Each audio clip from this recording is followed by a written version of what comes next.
My God, I hate drugs. Okay, and now the new minimum age of responsibility is now closer to becoming a law. After the House of Representatives approved it on second reading earlier this week, one congressman explains the change is, quote, internationally acceptable. But experts and a senator still say lowering the age and changing the phrase from criminal to social responsibility does not solve the problem of juvenile delinquency. Our Zian Arcangel reports. One Pacman Party List representative, Mikey Romero, used to be critical of the bill lowering the minimum age of criminal responsibility from 15 years old.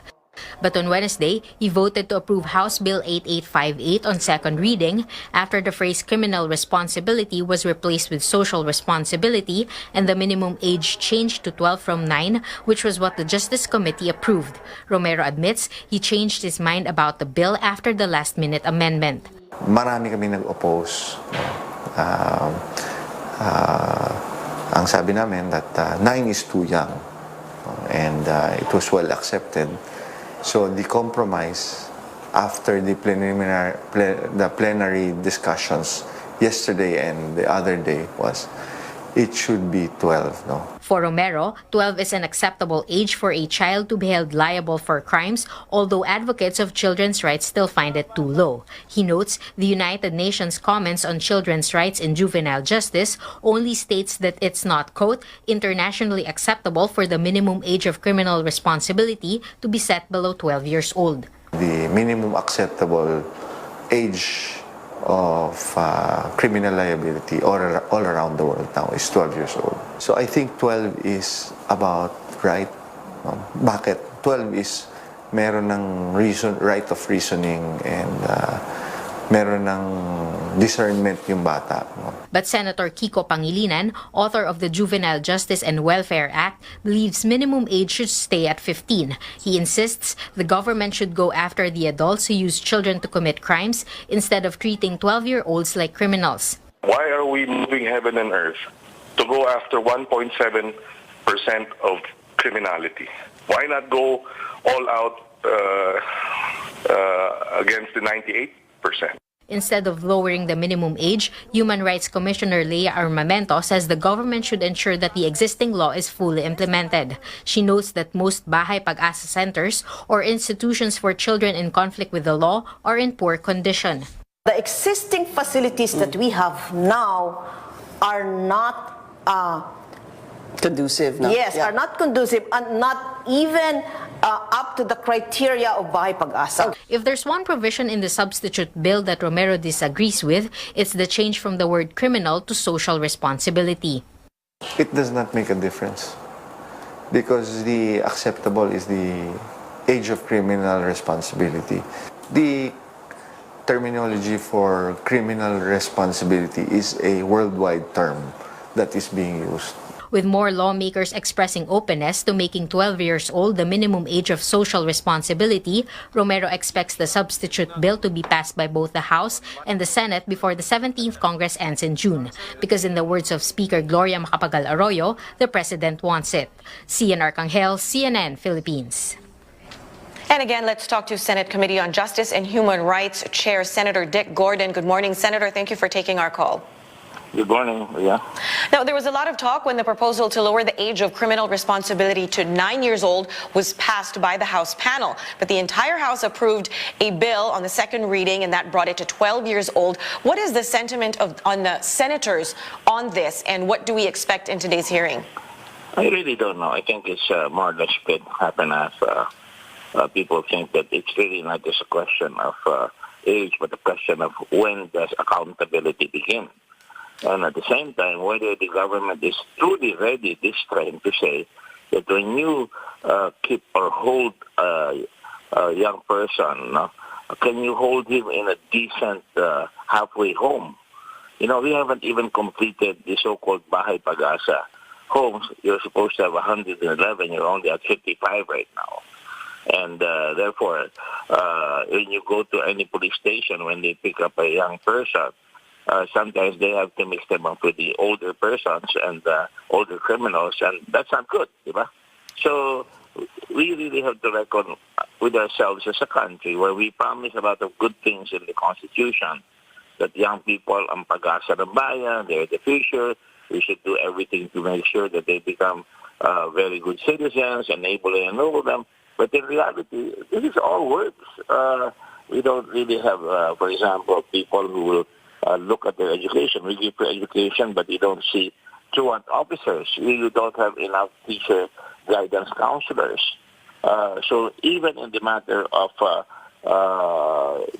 looking after children who live in, for example, hovels, nobody is really looking at creating public housing that would provide decent atmosphere. Nobody is looking at playgrounds.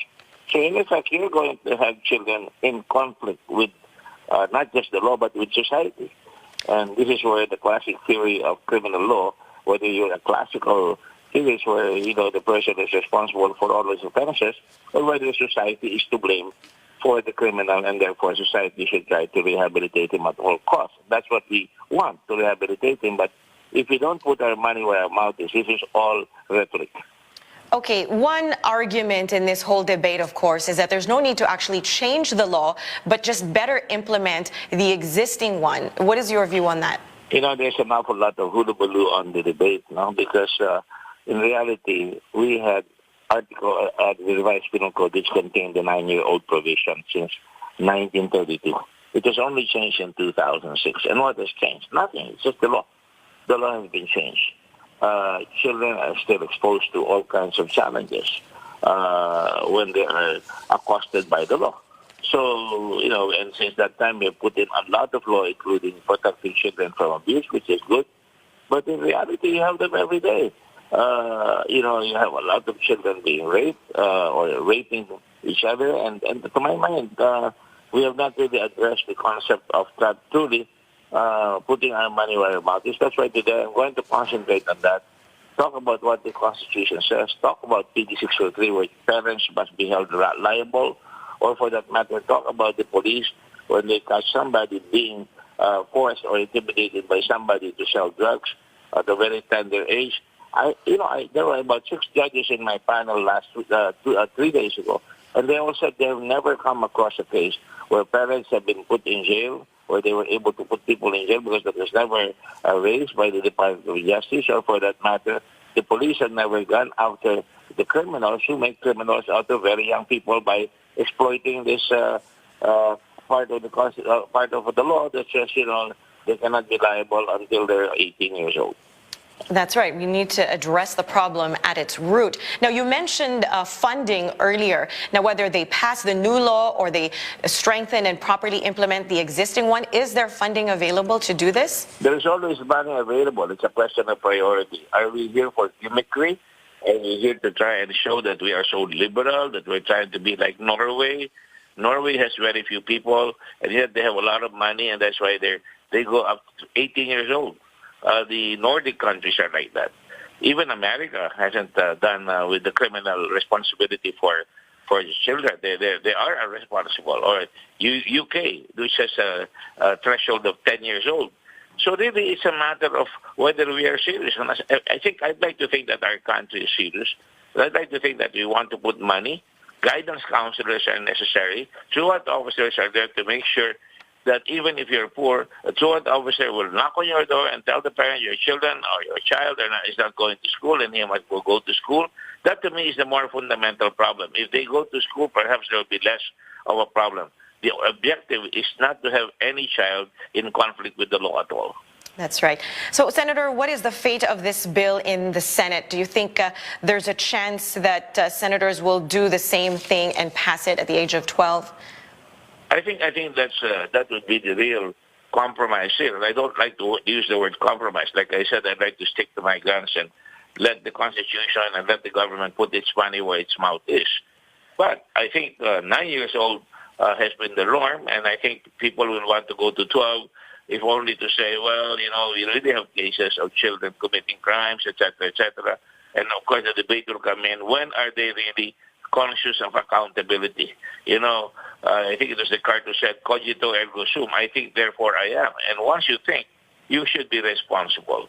That's why Holy Communion is at the age of 7. They're able to discern what is sin. Or a child putting his finger on a fire would never put it again because he has learned. So these are the things that I think we ought to consider. It's not a question of I am for 15, I'm a liberal person, you should not put in jail. You know, accountability is important. Everybody must learn that. And that's why I will also put in the law a bill of duties and obligations of citizens from the parents to the community, to the school, and especially for the child. All right. Thank you so much for your time. Senate Committee on Justice and Human Rights Chair, Senator Dick Gordon.